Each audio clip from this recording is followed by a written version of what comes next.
Welcome to Meet the Drapers. I'm Tim Draper. This is my father, Bill Draper. My sister, Polly Draper. We are here to create the next generation of startup heroes. Every week, 3 heroes pitch their game-changing ideas to us. We choose one winner to move to the playoffs. 3 heroes of our choice then move to the finals.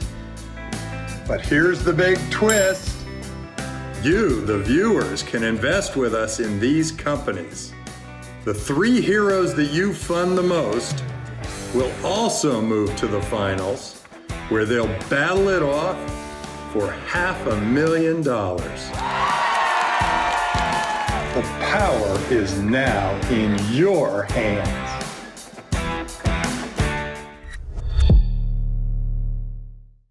Hey, welcome back everybody to Meet the Drapers. Who knew we'd have a 4th season? Oh my gosh, apparently there are 9 million people watching this.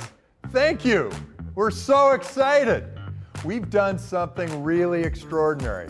We're allowing you as viewers to invest in our companies. We're gonna visit with 3 new companies every episode. We're gonna choose one of the winners. You're gonna help us choose. That winner will go into the semifinals, and then we're gonna have a big finale. And you, the viewer, and me, a venture capitalist, are going to be investing in these companies, if they're any good.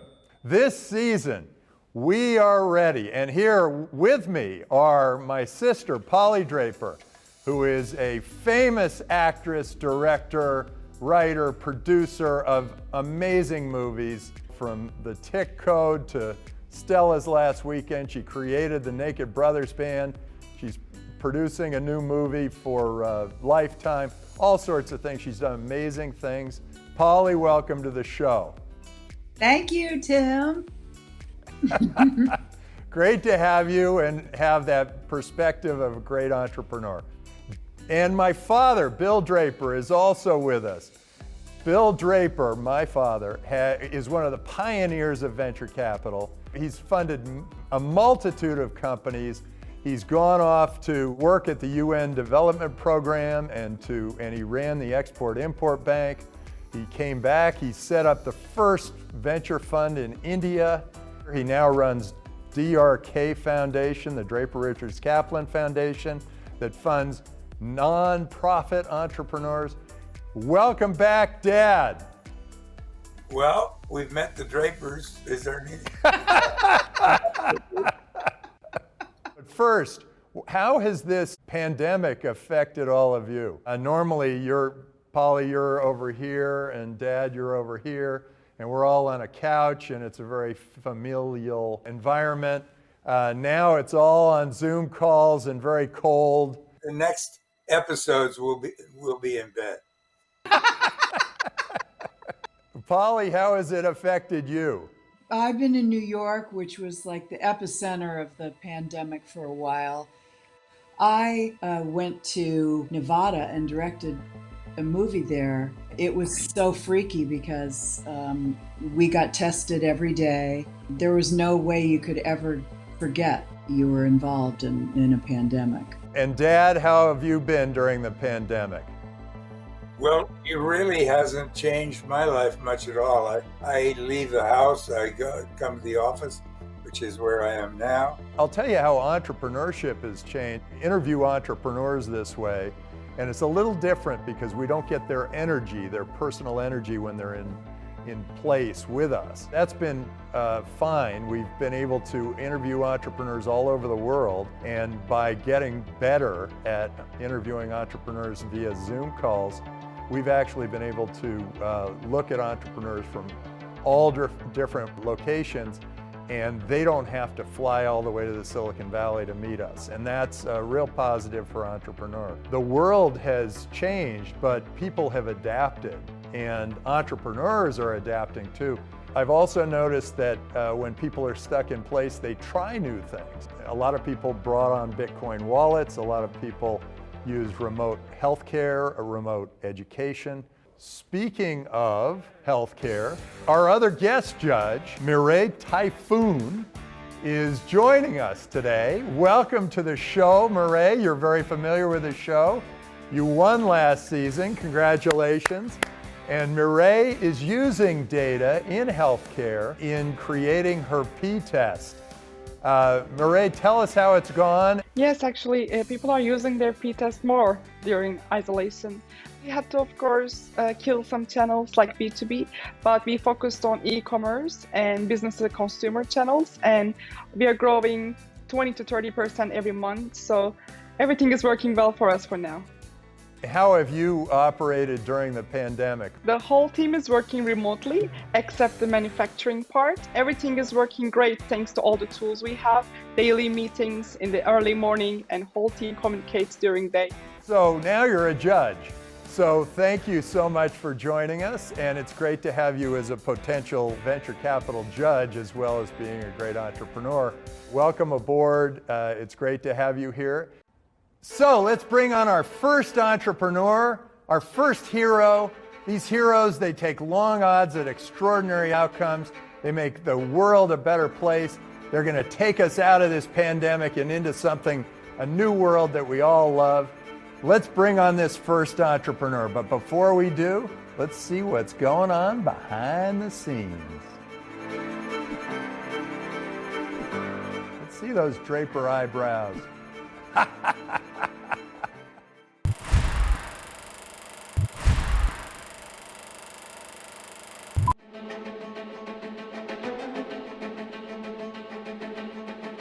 I think this is a world-changing product. We've engineered a building system that can build any building type anywhere on the planet.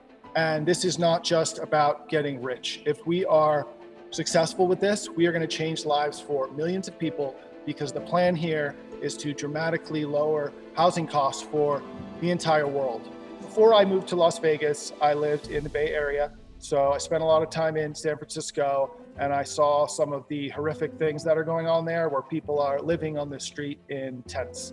And there's no reason it has to be that way. Housing should be affordable and available, just like all our other modern products. One of our other co-founders, Paolo, he had built a big modular house back in Connecticut, where we're from. And he just saw a crazy amount of problems and inefficiencies with building construction. So he came up with the original concept, which was to solve the shipping issues for modular houses. If you're interested in an impact investment and making a difference, this is it.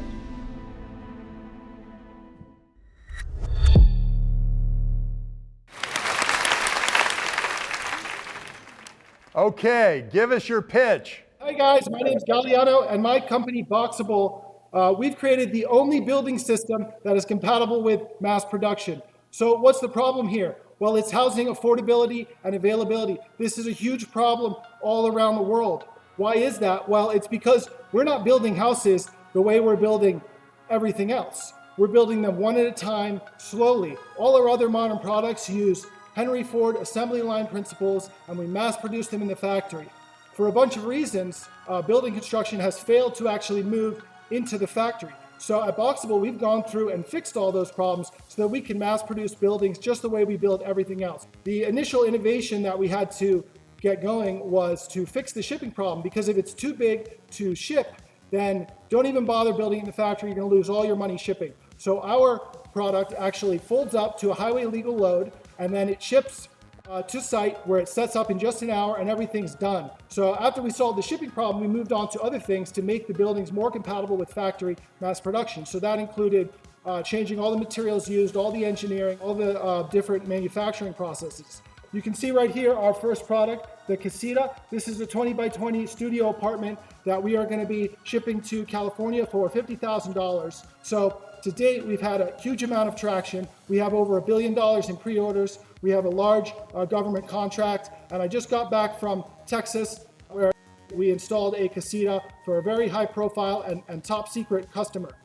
Fundraising has been good. We just did an initial crowdfund round where we did $1 million CF round, and we actually oversubscribed that round and ended up raising over $4 million. So the next step for us is a $50 million crowd offering, where we will use that money to build a real assembly line style mass production factory that produces between 3,000 to 5,000 of these casitas per year. As soon as that's working, we're going to keep growing that to bring on partner factories to scale this all around the world very quickly. This is a huge opportunity. It is the last big pre-factory product that's out there. Happy to answer any of your questions. Terrific. Well, thanks for coming on the show. We appreciate it. Hey, tell me, is there a bathroom in there? This one has kitchen, bathroom, HVAC, flooring, windows, doors, everything you need. It sets up in just a couple hours and you're good to go. And getting the bathroom and the kitchen and that expensive stuff done in the factory is so important, because the moment you start doing that on site, the costs just explode and it becomes ridiculous. And that's why housing is unaffordable. Basically, we have a 6 foot by 20 foot on this model of fixed core space where we can finish stuff in the factory. In this one is a kitchen bathroom. In another model, it could be a fireplace and a staircase. What is the price of a fully equipped house? So our first product here, the casita, we're going to be selling that for $50,000 delivered. And then you do have to go and set it up on your lot. So that's a very site-specific thing. What does it cost you to deliver? It's going to cost us less than $30,000, including direct labor, overhead, raw materials in this early factory. And then when we scale, things are going to get really crazy because we're doing automobile-style mass production. They have robot arms. They're cranking out one car every 53 seconds. That's the way we should be building housing, not by hand, not with nails and wood. And until someone figures out how to make buildings compatible with the factory, the housing problems will continue. Did you get any prepayments from the pre-orders? Out of that 1 billion pre-orders, it's over 1 billion, about 10% have given us a deposit. And that billion pre-order, that's a confidential, that's a pretty big confidential order. I mean, is it government related or industry related? We have orders from all over the place. $1 billion of end users who have gone on the site and reserved casita. 10% of them have paid a deposit. We also have a $10 million contract to deliver 150 of these homes in 11 months to the federal government.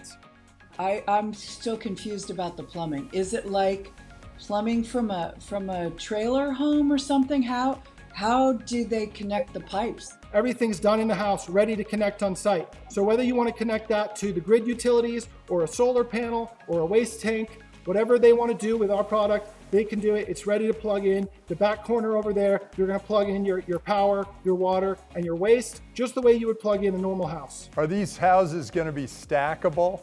Are you going to be able to put one on top of the other and have a second floor? Oh yeah, absolutely. I mean, are we going to go 80 floors high? We think that the initial product should be able to go between 5 to 7 stories high, and that gets you basically the bulk of the market. Our building system can actually build much more. It can build any type of building, anything from this little casita all the way up to a big multi-family building with 1,000 units where we stack and connect different modules together. One more question. What does your team look like? We're also kind of a family business. So we have 3 co-founders here, myself, Galliano Tiramani, my father, Paolo, and Kyle Denman. And the 3 of us started working on this end of 2017. So now we've got, 10 or so guys here in the office every day. We have a bunch of remote people as well. And we're ready to start bringing on a bigger team as soon as we have the funding to do that. Terrific. Well, thank you so much for being on Meet the Drapers. I guess I can give you a high five to the side, and then if you do a high five, then we kind of like hit there. No, we're on the wrong. You may have to go to the other side. Maybe I go over here.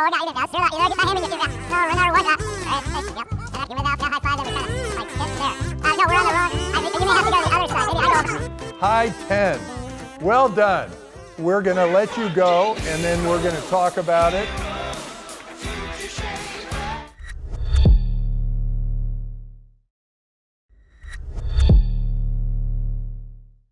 Okay, so what did we all think? Yeah, Dad, I want to hear your opinion. He has underestimated his costs, guessing that it's going to be $30,000 and sell it for $50,000. He should have doubled or tripled the price that he's going to charge.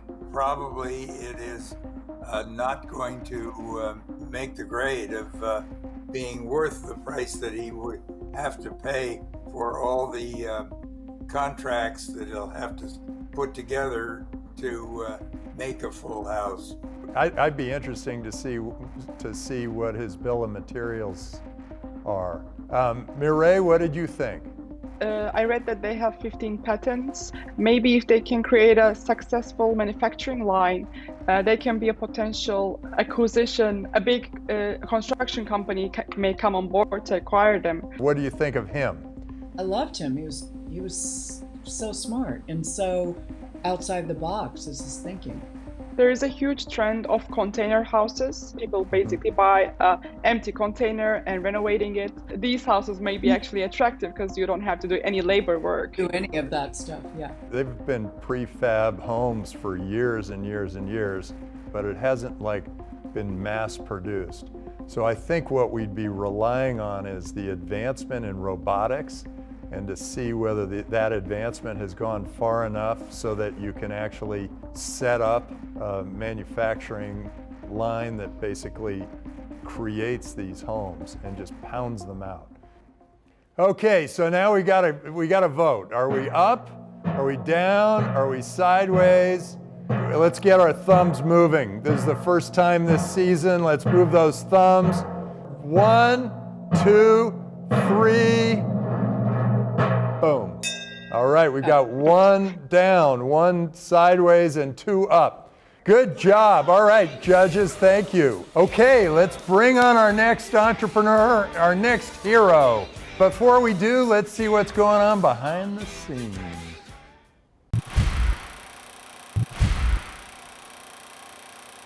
I grew up in construction. My dad owned a small contracting company that I worked for a long time. I watched him get beat up and stressed out by the industry for many years. There's so many pains in the industry that small businesses, medium businesses, even the largest businesses out there go through. And as I grew up and watched my dad struggle and other companies struggle, I realized there had to be a better way. And it was a pleasure to start a construction company with my dad, that we were successful in that endeavor. And now we want to find a way to improve all of these issues in the industry. And construction also makes up a large percentage of the middle class. Blue-collar workers, construction workers, moms, dads, sons, daughters. And there's just a better way for a massive industry like construction to function. And introducing blockchain to that scenario is what we think is going to change the game and really change people's lives and change the industry for the better.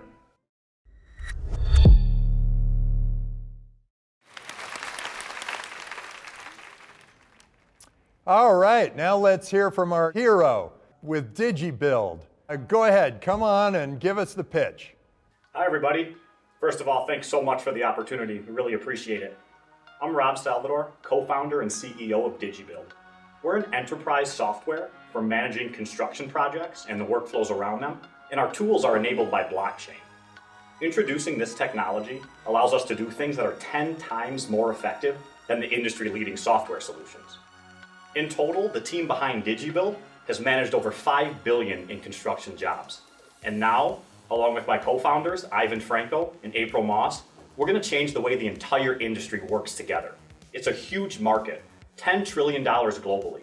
60% of the industry is moving towards digitization and software, giving us a total addressable market of $3 billion. And construction's only growing. It'll be a $22 trillion a year industry by the year 2030. DigiBuild provides a simple SaaS solution for construction project management. Utilizing blockchain, we can automate many of the administrative processes between companies. We provide new levels of transparency for risk management purposes, and we capture robust data insights that help companies with decision making. You've got general contractors, electricians, architects, suppliers, and all of them have to send and create data back and forth between one another, and it's a huge inefficient mess. Our first product is for supply chain and procurement. We recently went live, and we've booked 6,000 MRR from 6 companies, including 3 of the biggest construction companies in the world. Since then, 15 other companies have also signed on to beta test with us.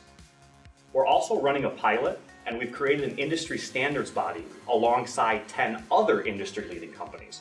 Now, this is important because of that group, DigiBuild is the only one that actually builds the software. which establishes a moat around our technology and gives us an unfair advantage in scaling our solution to the industry. And with that, I'm happy to take all of your questions. Terrific. So you apparently have some customers already.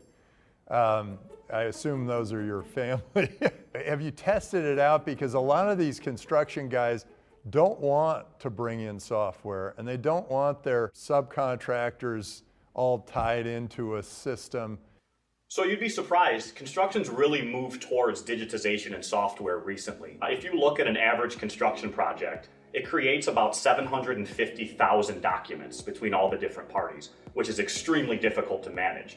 So most of the industry has already moved to what we call version 1 of software, which is moving from fax machines, emails, paper-laden processes to a cloud-based system. What's the benefit of putting this all on the blockchain? With those 750,000 documents, it's a lot of work, going back to what I said about companies and people being overwhelmed. So we can automate many of these processes as opposed to it being, fragmented data silos with, transactions going everywhere. We can make it more like an assembly line that automates many of these things. We can also provide more transparency between the companies. Fraud is a $1 trillion a year problem in construction, so we provide that additional transparency. And then capturing more robust data insight. Any questions from the rest of you? So as a B2B SaaS company, how do you acquire customers? And who is the decision maker of the sales? The industry is all about relationships. It's kind of one of those leftover things from the archaic nature of where construction used to be. And we have relationships that are second to none. We have that access, but it's really VPs, directors of technology, and then in some cases, senior project managers as well. The Enroms of the world going to want to have anything to do with this because there is so much transparency, and they probably make billions of dollars in graft.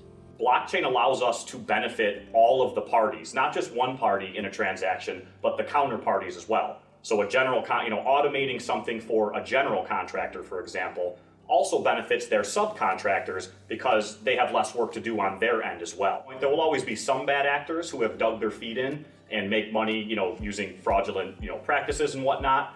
But in an industry that's desperate for change and desperate for margin, what we're offering is much, much bigger than that. Could you talk a little bit about your own company and how far along you are and how many deals you've done already? And we do commercial construction work, hotels, apartments, anything big commercial all around the country. I got into Bitcoin about 5 years ago, and about 3 years ago, I really started looking at, enterprise blockchain and things like that. And a light bulb just clicked that this was perfect for the way this industry is built. So we started DigiBuild. We spent the first, year or so kind of not building product the right way or not building enough product. Learned some great lessons from that. And then since then, we've been fortunate enough to lock up a partnership with IBM. I mentioned that we have 6 customers currently. 3 of them are 3 of the biggest in the world. Are you really going after huge construction projects or small construction projects? Using IBM, it's sort of a big company going after big things, and you don't want to be swallowed up by them. So as far as construction project size goes, anything $5 million or above from a workflow perspective is considered complex and big enough for an enterprise software like this. So yeah, we're focusing on jobs between 5 and 50 million right now. And I know that's a large gap, but as I said, the construction workflows and the complexities involved in that are pretty much the same whether it's 5 or 50 million. So it gives us a good, call it commercial market segment to go after. Terrific. Well, thank you so much for coming to Meet the Drapers. We appreciate your coming on the show. Give you a high five. I like your Bitcoin tie. Oh my gosh, look at that. Had to do that for you, Tim. That is really impressive. Look at that. If you flip mine, though, it's from the Amador Valley High School. What's on the back of yours? Oh, yours is probably nicer than mine, but hey. Thanks so much for being on Meet the Drapers. High five. High five this way. High 10. Raise the roof. All right. Great to have you on the show. Thanks.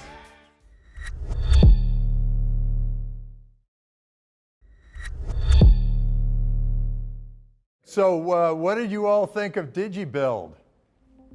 I like him. I like his approach. I wasn't sure. He glanced over his team pretty quick. I'd like to meet others in the team. I love the idea. I mean, the idea that they can consolidate all the little annoying, niggling details of construction, and the fact that the transparency aspect of it to me was fantastic too. I really like the team, as Polly said. They will, whatever happens, maybe the business model will fail, it will fail again, but I think they will make it through because their meeting stories are really authentic. They're obviously good friends and they gave their hearts to this business. They gave up their jobs. I think that's a lot of commitment for $6,000 MRR. So there is a huge, I think, success story can come out from this interesting team. We've seen several companies like this that are trying to consolidate that business, trying to make it so that it's more transparent and open. This is the first one I've seen that uses the blockchain, so that's very exciting. Okay, so let's vote. Okay, thumbs up, thumbs down, thumbs all around. Which way are we going on this one? Boom. Okay, I'm sort of 3/4 up. I'm concerned about competition. I'm not seeing your thumb, Polly. Oh, Bring it up I'm trying closer to your face. Up. Okay, Mine's we've up. got a sideways to down from Mireille. We have an up from Dad. I'm sort of 3/4 up, and Polly, you were up. Great. Okay, so we've seen two. Now let's see our third entrepreneurial hero. But before we do, let's see what's going on behind the scenes.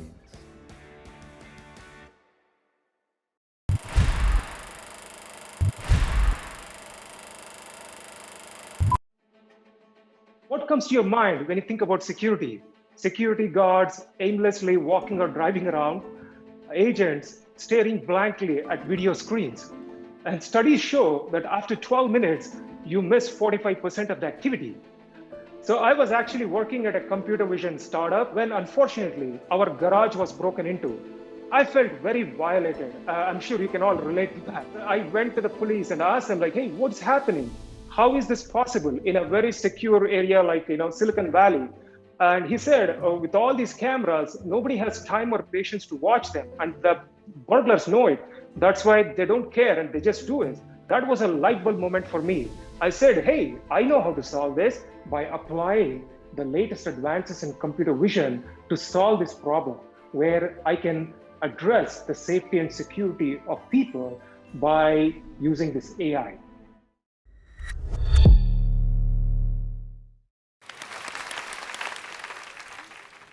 All right, so let's hear from our next entrepreneur from Sentry. Give us your pitch. I'm Uday Kiran Chaka. I'm the founder and CEO of Sentry Ai. So we are a business-to-business software as a services company using artificial intelligence to improve the safety and security of businesses. We connect security cameras with cutting-edge artificial intelligence technologies to build virtual sentries, eliminating the need to view 90% of the security videos, resulting in significant operational savings, and more importantly, 10 times improvement in identifying security risks. But our secret sauce is having this team collaborate with police officers and security experts to build AI that thinks like a security guard and more. And this is not easy as it appears to be, right?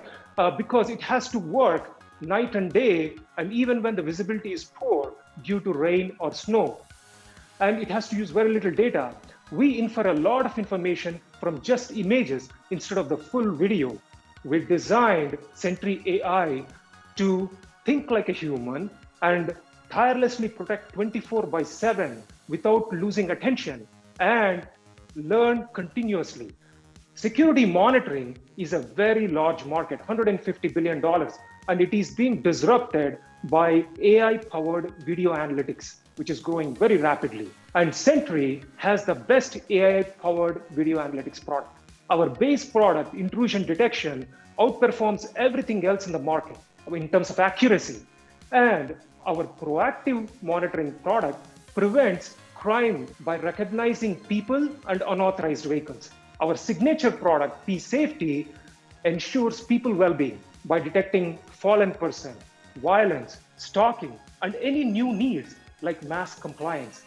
We processed 170 million images from 25,000 security cameras and deployed in 37 countries, covering offices, construction sites, small businesses, and universities. Terrific. So tell me, can this completely replace the security guard? And then who gets the alert if the AI sees something go wrong? So we don't intend to replace the security guards completely. We want this to be a tool to help them focus. Most of the time, they're looking at something and they lose focus. So what we do is eliminate a lot of this, filter a lot of this, so that they can pay attention to only the events that we surface for them. So in that sense, it's a great assistant aid to the security personnel. How do you charge for this? Is it a SaaS product, or is it you charge per incident, or how does it work? Yeah, it is a SaaS product. We charge approximately $30 per camera per month. And we have a suite of features that we charge independently if it requires any custom development. What is it you really supply? Pure software. It works with existing cameras, existing video management systems. We sit on top and filter the video before it goes to any human. So today, all this video and a lot of motion alerts, and you'd be surprised to see some of them send thousands of alerts per day, completely, overwhelming security guards or operators in a monitoring station. And what Sentry Ai does is to filter this, almost to 95% range, so that they have to see only a few, and especially those that are outliers, that are unusual from whatever is normal for that particular camera or for that particular site. How many dollars have you collected from your customers? We started with our home product, and we have 1,200 paid customers there. And 4 months ago, we started our business product, and we already signed up 5 B2B customers, and we have about 6 pilots in progress today. Where did you see the biggest interest? Hospitals, schools, malls? And I have another question that is like, what is creating an alert and what is not creating an alert? Like, what is your AI's difference compared to other softwares? That's what I wanted to know. The biggest interest actually is coming from university campuses who have the security guards who are walking around and they just don't know where to go. And when they have 100 cameras, it's very difficult for them to pay attention. So they are actually finding a lot of value in our AI filtering and telling them where to go. So that's one area where we are getting a lot of interest. And there are a lot of security dealers today who use monitoring centers, and they would like this filtration before they send alerts to the monitoring center. So the alerts we send typically are around intrusion. So a person is entering a restricted area or at a time where they're not supposed to be present. And we have alerts similarly for vehicles as well. And because we recognize whether it's a staff or an unknown person, we can actually ignore the alert. And this is as important as sending an alert. We ignore the alert when there is a trusted member. And what happens? Is it a sound? Is it a flashing light? What happens? You get it on your watch? How do you know? So Sentry Ai, actually, we have very open API, and we integrate with a desktop portal where they can actually see the alerts. If they're monitoring it continuously, we send a mobile alert directly to the phone telling, hey, something happening is strange, please pay attention. And it can be connected to any of these alarm systems where you can have the flashing alarms, blazing lights. Everything is very easy to configure with our APIs. Thank you so much for joining us on Meet the Drapers. Give me a high five, or there you go, high five. We'll let you know, and keep going, keep doing what you're doing. It sounds great. We really appreciate you, heroes.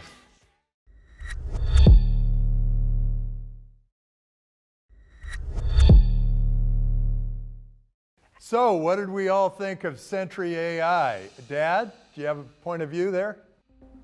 I liked it, his presentation. I liked his energy.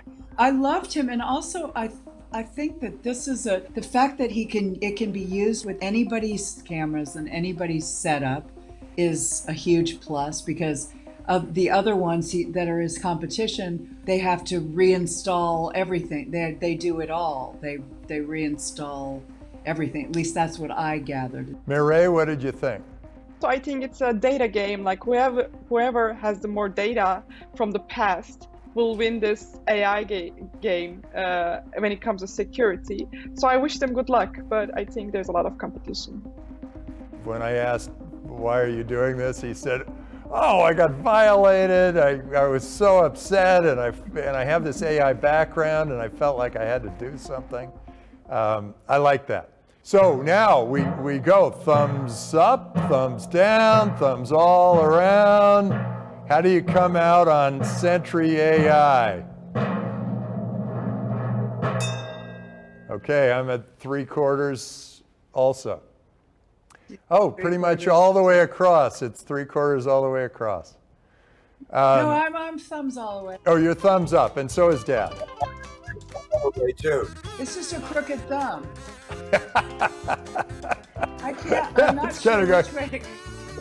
Terrific. So we've seen 3 great companies this week. We're really excited about what we've just seen. I'm going to have a very difficult time choosing which one, so I'm glad I'm going to be able to relate to my crystal ball. I'm thinking we should have a discussion about all 3 and which one we like the best. So today, we have seen Boxable, DigiBuild, and Sentry. Dad, what was your favorite? It was a bit of a tie, but I liked the last one, the AI one. Polly, what do you think? Since I don't really understand the markets for everything, it's actually hard for me to choose, because all 3 of them have something very strong to offer. So I would choose from the people I like best, and I loved the last guy so much, the AI guy. Mireille, who did you choose? I think I'm going to choose DigiBuild, because it's a huge market. Construction is one of the biggest markets, and if they can even target a small portion of it, they can make a difference in the market. Yeah, I was really torn on these 3 too. Let's bring in those entrepreneurs. Let's see what we got. So, thank you so much for joining us on Meet the Drapers. It was great having you on the show. We were really impressed all the way across, and this was one of the toughest decisions that we've made. With Boxable, we're very excited about the idea of creating low-cost housing. We certainly need that in San Francisco. I know they need it in Austin, Texas.